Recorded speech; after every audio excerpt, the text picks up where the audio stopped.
This video is going to show how to connect a Carlson base station and set it up for communication for working with a Topcon or Trimble based machine control enabled machine. So the first thing I'm going to do is open up Serve PC, and we're going to not connect to the rover. I haven't done anything with my base, but the base is powered on and running. So we're going to go to equipment, we're going to go to base. And then this first tab is pretty important. I'm working with a BRx7. Pretty much all these settings are going to be the same, but the biggest thing that you're going to have to go to is the RTK.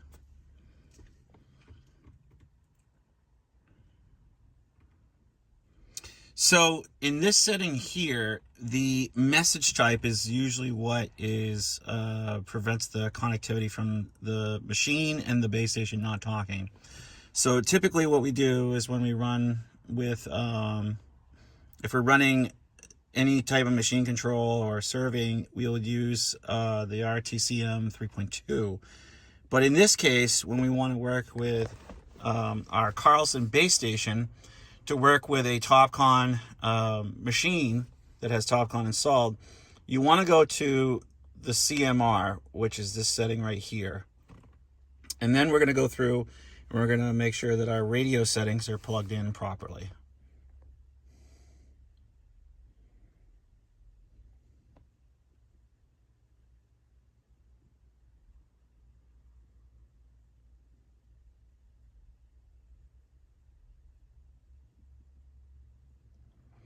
Okay, so typically when you just run in Carlson, you'll run on like a Satel or whatever. But our company is, we have Topcon, we have Carlson, we have a mixed bag. So we keep all the Topcon the way it has to work with all of our Topcon stuff.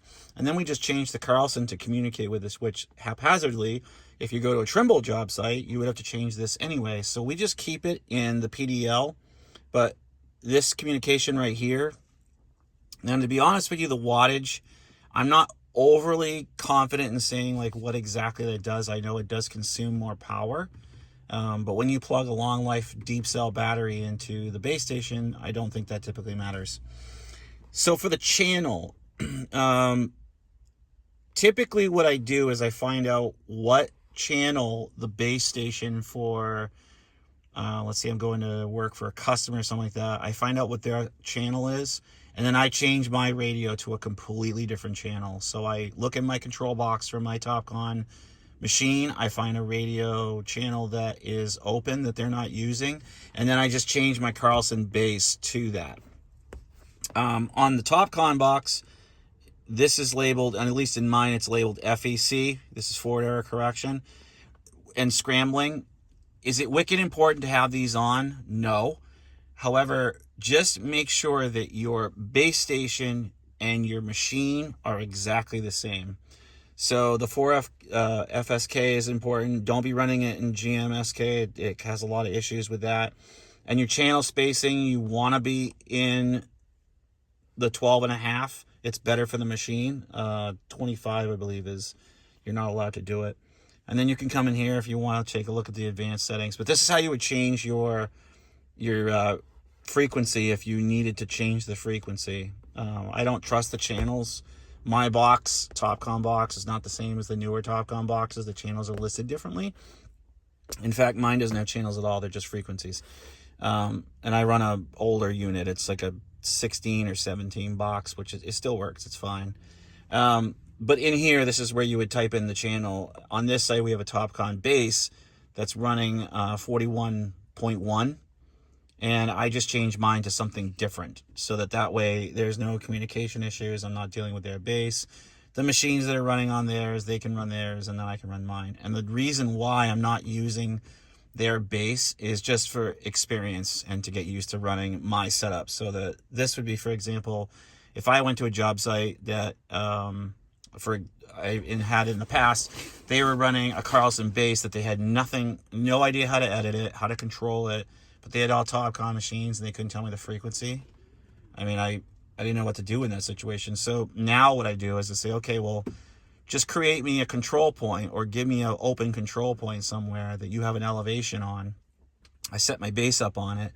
I plug my file in, I set up my base, and I start running my stuff, and I'm good to go. Then they can do whatever they want, and they can leave early if they need to, and I can stay and work, and I don't have a problem. So typically this is what I do when I'm configuring a device. I set it up like this.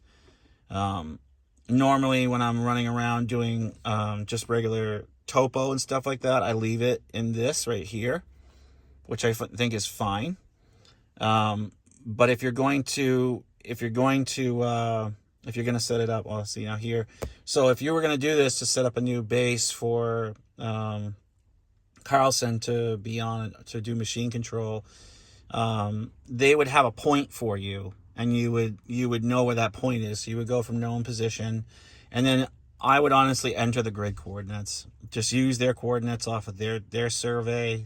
That's what they're building the job off of. If you have the surveyed point in the file, obviously bring it in with the file, or if you have the file itself, just bring it in. But if you're reading it, if you need to make a new position, just do that as you normally would when you were setting up your new control for a job. But that's basically it. That's how you would do that, and it's not that complicated. Once you do it once or twice, it's pretty simple.